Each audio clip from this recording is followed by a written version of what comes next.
Hello दोस्तों, आज हम लास्ट सेकंड वीडियो करने वाले हैं चैप्टर 1 की जिसमें हम पढ़ेंगे बॉक्स प्लॉट्स। मेरा बड़ा फेवरेट कॉन्सेप्ट है बॉक्स प्लॉट्स का और ये another graphical way of presenting data है, ठीक है?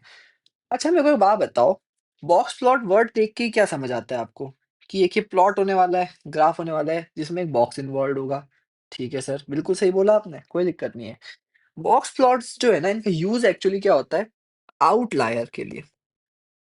आउटलायर्स जो आउटलायर्स होते हैं ना, उनको फाइंड आउट करने के लिए बॉक्स प्लॉट का मेजर यूज़ एक इसका मेजर यूज़ होता है आउटलायर्स के लिए, ठीक है? और एक और यूज़ होता है कि जो मिडल 50% ऑफ द डेटा है, मिड 50% उसके बारे में आइडिया देने के लिए, ठीक है?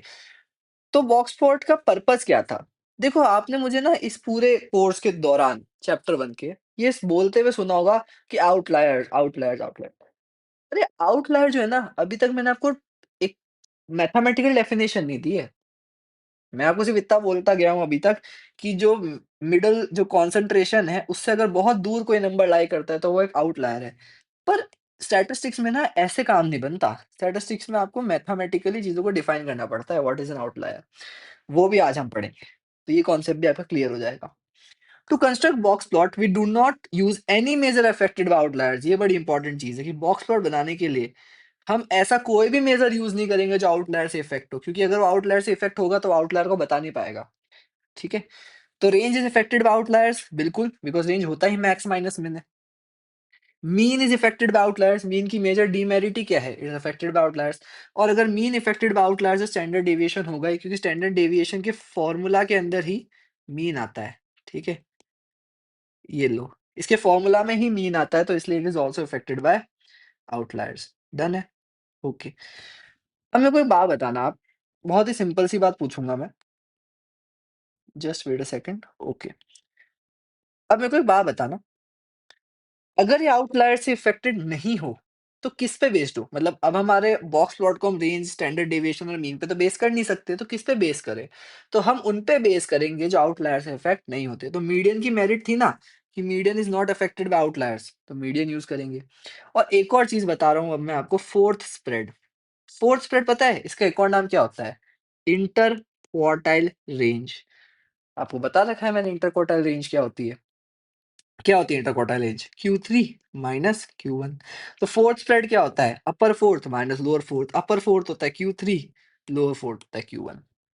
डन है sir. How to calculate upper and lower fourth? Arrange the data in ascending order. जरूरी नहीं, डिसेंडिंग भी कर सकते हो, पर असेंडिंग ऑर्डर क्योंकि हम लोअर फोर्थ को लोअर वाला बोलते हैं इस वजह से। Locate median. Median will divide data into half. जैसे ही आपने मीडियन निकाला, डेटा दो हाफ में, लोअर 50% अपर 50% में डिवाइड हो जाएगा। First calculate median for upper half. Upper half का मीडियन निकालो तो वो हो जाएगा Q1, लोअर हाफ का मीडियन निकालो वो हो जाएगा Q3, और Q3 माइनस Q1 कर दोगे तो आपका आंसर आ जाएगा किसका? आपके फोर्थ स्प्रेड का। तो विड्थ ऑफ बॉक्स प्लॉट क्या होती है? Fourth spread.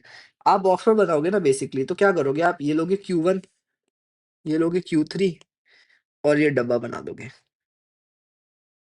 ठीक है? तो width of the box plot क्या होती है? Fourth spread. वापस से अगर आपको डिटेल में थोड़ा समझना हो ना कि Q1, Q3 कैसे निकालते हैं, तो मैंने ये पिछली वीडियो में बता रखा है कुछ, ठीक है? जिसमें मैंने क्वार्टाइल्स, डेकाइल्स, परसेंटाइल्स वाली बात करी थी। कुछ भी नहीं होता, आपको मीडियन निकालना है, फिर आपको डेटा हाफ-हाफ डिवाइड कर देना है। ऑड ऑब्जर्वेशन होगी तो मीडियन ऑब्जर्वेशन दोनों हाफ्स में काउंट होगी, इवन ऑब्जर्वेशन होगी तो इक्वली डिवाइड हो जाएगा। फिर दोनों डिविजन्स का आप मीडियन निकालोगे, एक Q1, एक Q3 हो जाता है। बड़ा ईज़ी है, ठीक है? तो आप ऑब्जर्वेशन निकालोगे, मीडियन निकालोगे, 50% 50% इसका मीडियन होगा Q1, इसका मीडियन होगा Q3। वेरी ईज़ी, ठीक है? आ जाओ। ये इस तरह से बॉक्स प्लॉट कुछ दिखता है। ज़रा बड़ा ध्यान से देखना। देखो, लोअर फोर्थ से तो आपका बॉक्स प्लॉट से चा बॉक्स बन जाता है अपर फोर्थ तक, ये बन गया बॉक्स। और ये जो दिख रहे हैं ना ये लाइन, इसको बोलते हैं व्हिस्कर्स। व्हिस्कर्स, व्हिस्कर्स मतलब चूहा देखा है चूहा? अगर किसी ने बचपन में वो जेरोनिमो स्टिल्टन पढ़ी हो, तो उसमें व्हिस्कर्स तो जो होते हैं ना, चूहों की ऐसे मूंछ निकलती है, उसे व्हिस्कर्स बोलते हैं। बिल्लियों की भी, ऐसा ज़रूरी नहीं सिर्फ़ चूहों की। तो what we need is x minimum, देखो minimum, x maximum, upper fourth, lower fourth, तो अपर फोर्थ, लोअर फोर्थ और मीडियन ये सब चाहिए होता है बॉक्स प्लॉट को बनाने के लिए। अच्छा बॉक्स प्लॉट से आप क्या इंटरप्रेट कर सकते हो ये भी देखो। सबसे पहले तो आप रेंज इंटरप्रेट कर सकते हो, मैक्स माइनस मिनिमम। मीडियन बता सकते हो, अपर फोर्थ बता सकते हो, लोअर फोर्थ बता सकते हो, ठीक है? और क्या बता सकते हो आप? आप मिड 50% ऑफ द डेटा में जो है ना मिड 50% उसमें आप वेरिएंस बता सकते हो मिड 50% की, ठीक है? और आप आउटलायर्स बता सकते हो। एक और यूज़ होता है बॉक्स प्लॉट का आउटलायर्स का। अब आउटलायर्स का हम बाद में पढ़ेंगे, पहले मिड 50% वाला कांसेप्ट पढ़ लेते हैं क्योंकि रेंज और अपर फोर्थ, लोअर फोर्थ तो आप बता सकते हो। अब मिड 50% में वेरिएंस कैसे बताओगे? भाई मेरे को एक बात बताओ, पहले तो ये चीज़ समझ में आ गई ना कि अपर फोर्थ से लेके लोअर फोर्थ तक मिड 50% ऑफ द डेटा होता है। ये कॉन्सेप्ट तो क्लियर्ड है ना? अगर नहीं क्लियर है तो मैं समझा देता हूँ, ठीक है? इधर आओ। मान लो ये एक सेकंड क्या हो गया? हाँ, मान लो ये कि डेटा सेट है। दिस इज़ Q1 तो Q1 यानी क्वार्टर 1 है, लोअर फोर्थ है। इसके पीछे कितना एरिया होगा? 25% और ये मान लो Q3 है। Q3 के पीछे 75% एरिया होता है, तो इसके आगे कितना एरिया होगा? 25%। तो Q1 से Q3 लेकर कितना एरिया आ जाता है? ये एरिया, ये होगा 50%। तो इसलिए Q1 से लेके Q3 तक 50%, Q1 तक 25%, Q3 तक 75%, तो बीच में इनके कितना हो गया? 50%। तो ये तो बात समझ में आ गई। अब आप ये इन दोनों के बीच में लोअर फोर्थ और अपर फोर्थ के बीच में वेरिएबिलिटी बता सकते हो, ठीक है? सो आइडिया ऑफ वेरिएबिलिटी कैसे निकालोगे आप? बॉक्स प्लॉट से, क्योंकि देखो बॉक्स प्लॉट मैंने क्या बोला था? इंडिपेंडेंट ऑफ आउटलायर्स है। तो as fourth spread is a measure of variability independent of outliers. अगर कभी भी एग्ज़ाम में वैसे तो बहुत हाई लेवल की चीज़ नहीं आती है। बोल दे कि आप निकालो वेरिएबिलिटी का measure which is independent of outliers, तो रेंज निकालने मत लग जाना। स्टैंडर्ड डेविएशन मत निकाल देना, वो तो इम्पैक्ट होता है आउटलायर से। सिर्फ़ एक ही मेजर है जो कि है हमारा फोर्थ स्प्रेड, मतलब एक मतलब जो आप पढ़ रहे हो उसमें एक ही है जो है फोर्थ स्प्रेड, जो वेरिएबिलिटी से इम्पैक्ट, जो आपके आउटलायर से इम्पैक्ट नहीं होता, ठीक है? क्यों नहीं होता? क्योंकि इसको बनाते ही हम मीडियन ऑफ मीडियन से हैं और मीडियन जैसा ही Q1 और Q3, क्वार्टर 1, क्वार्टर 3, तो इस वजह से ये इफेक्ट नहीं होता। अच्छा, अब मैंने आपको बताया था कि स्क्यूनेस ऑफ मिड 50% ये कैसे बताओगे? स्क्यूनेस समझते हो ना? झुकाव, डेटा का झुकाव। मुझे एक बात बताओ, ये जो चीज़ है ये क्या है? सिमेट्रिक? ये क्या है? Positively skewed? और ये क्या है? Negatively skewed. तो ऐसे ही मिड 50% में स्क्यूनेस बताने के लिए काम आता है। अब जैसे मान लो Q1 और Q3 के जस्ट बीच में अगर मीडियन हुआ, तो इसका मतलब ये सिमेट्रिक है, ठीक है? देखा जा रहा है आपसे सिमेट्रिक है। अगर Q1 और Q3 और मीडियन Q1 के पास हो तो देखो डेटा कुछ ऐसे स्क्यूड है। मतलब ये मिड 50% क्या है? पॉजिटिवली स्क्यूड है। और Q3, Q1 और मीडियन यहाँ पर हुआ, तो देखो अब डेटा को देखो। अब ये कैसा है? नेगेटिवली स्क्यूड है। तो पहले तो आप मिड 50% देख के बता दोगे। चलो एक्सरसाइज़ कराता हूँ आपकी थोड़ी-सी मैं।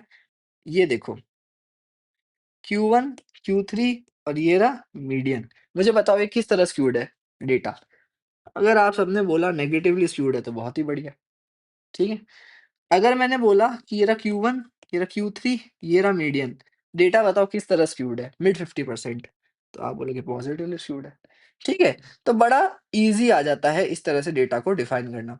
दूसरी चीज़, मैंने आपको हमेशा एक कॉन्सेप्ट बताया था वेरिएबिलिटी स्प्रेड। अगर ये डब्बा छोटा हुआ, इसका मतलब ज़्यादा वेरिएबिलिटी है ही नहीं, छोटा ही स्प्रेड है मिड 50% में। अगर ये डब्बा बड़ा हुआ, Q1 और Q3 में बहुत गैप हुआ, इसका मतलब मिड 50% में हाई अमाउंट ऑफ वेरिएबिलिटी है। बहुत ही सिंपल लॉजिक है यार। वेरिएबिलिटी स्प्रेड होता है, अगर डब्बा छोटा हुआ, कम स्प्रेड हुआ तो वेरिएबिलिटी कम है मिड 50% में। डब्बा बड़ा हुआ यानी मिड 50% में डिफरेंस ज़्यादा है, Q1 और Q3 में डिफरेंस ज़्यादा है, तो वेरिएबिलिटी भी ज़्यादा होगी। ओके।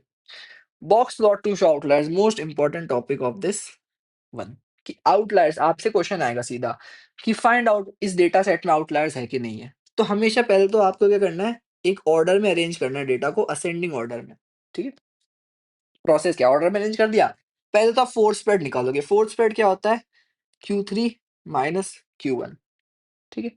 फिर आप 2 चीज़ें करोगे। इस फोर्थ स्प्रेड को 1.5 टाइम्स करोगे और 3 टाइम्स करोगे, ठीक है? कर दिया? अब आओ मेरी बात सुनो। If any xi is less than the lower fourth minus 1.5 time of fs, अब आपको ये बात थोड़ा मैं ना प्रैक्टिकली बताता हूँ। ये देखो, ये मेरा था बॉक्स प्लॉट, ठीक है? ये रहा मेरा Q1, ये रहा Q3 और ये रहा मेरा अच्छा छोटा बना देता हूँ ताकि समझ में आ जाए और अच्छे से, रुको। मैं चाहता हूँ आप समझो इस कॉन्सेप्ट को, थोड़ा डेप्थ में समझो, ऐसे ही नहीं बस। ठीक है, ये Q1, ये Q3, ठीक है? ये फोर्स स्प्रेड हो गया ये वाला एरिया। इसका 1.5 टाइम्स मतलब ये का ये प्लस थोड़ा-सा ज़्यादा मतलब ये का ये इतना हो गया और थोड़ा-सा ज़्यादा मतलब ये आधा-सा, आधा और हो गया, ठीक है? अगर कोई ऑब्जर्वेशन इधर भी नहीं लाई कर रही, यहाँ लाई कर रही, इसके भी बाहर लाई कर रही है, तो वो क्या हो गई? माइल्ड आउटलायर हो गई।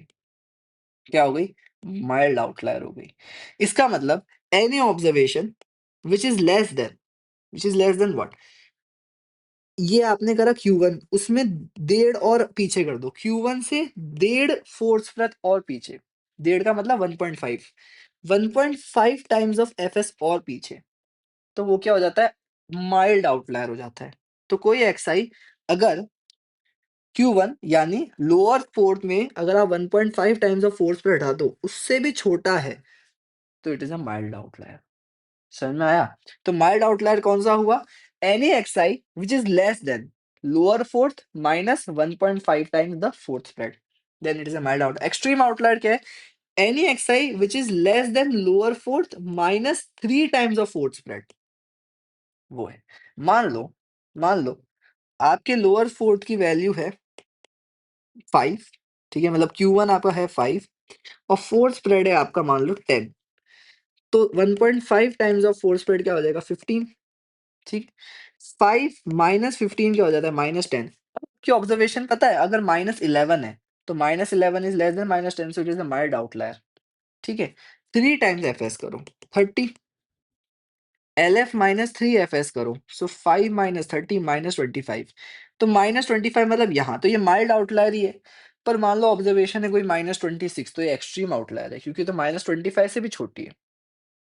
ठीक है? तो इस तरह से आता है और यही चीज़ राइट हैंड साइड में भी आ जाती है। राइट हैंड साइड में होता है रूल कि डेढ़ गुना अगर ज़्यादा है। So for upper and if any XI is greater than 1.5 times FS plus upper fourth, it is a mild outlier और 3 टाइम्स एफएस प्लस अपर फोर्थ से भी ज़्यादा है अगर कोई एक्सआई तो एक्सट्रीम आउटलायर। फॉर एग्ज़ाम्पल मान लो अपर फोर्थ है आपका 5 और फोर्थ स्प्रेड है आपका 10, तो 1.5 टाइम्स ऑफ फोर्स स्प्रेड हो जाएगा 15, 3 टाइम्स ऑफ फोर्स स्प्रेड हो जाएगा 30। अपर फोर्थ प्लस 1.5 टाइम्स एफएस क्या हो जाता है? 5 प्लस 15 इज 20, ठीक है? अब मान लो कोई ऑब्जर्वेशन है 21, सो 21 is greater than 20, so 21 is greater than upper fourth plus 1.5 times FS means it is a mild outlier. अब मान लो 3 टाइम्स करते हैं अपर फोर्थ प्लस 3 टाइम्स एफएस। अपर फोर्थ क्या है मेरा? 5, 3 टाइम्स एफएस क्या है? 3 टाइम्स एफएस इज 30, सो 35, ठीक है? अब कोई ऑब्जर्वेशन है 36, तो 36 is greater than 35 right hand side पे, ठीक है? तो it is an extreme outlier. Done है? ओके। प्लीज क्वेश्चन सॉल्व करना है यार, क्वेश्चन सॉल्व करोगे और समझ आ जाएगा। हाउ आउटलायर आर शोन, देखो जो भी माइल्ड आउटलायर होते हैं ना, पहली बात तो ये विस्कर्स कहाँ तक जाएंगे? ये विस्कर्स कहाँ तक जाएंगे? ये विस्कर्स उस ऑब्जर्वेशन तक जाएंगे जो लास्ट ऑब्जर्वेशन जो आउटलायर नहीं है। मतलब जैसे ही मान लो आपके पास सम ऑब्जर्वेशन है 5 6 7 8 9 10 ध ध ध ध ध। ये जो 6 है ना ये आउटलायर है, ठीक है? तो मतलब मेरे व्हिस्कर्स कहाँ तक जाएँगे? 7 तक जाएँगे। अब 6 के बाद तो आउटलायर, अगर 6 आउटलायर तो 5 तो आउटलायर होगा ही। लोअर फोर्थ की बात कर रहा हूँ, ठीक है? एलएफ की बात कर रहा हूँ। तो 6 आउटलायर है तो 5 तो होगा ही, ठीक है? तो मेरे व्हिस्कर्स कहाँ तक जाएँगे? 7। तो व्हिस्कर्स कहाँ तक जाते हैं? Last observation which is not an outlier, ठीक है? व्हिच इज़न्ट एन आउटलायर, ठीक है?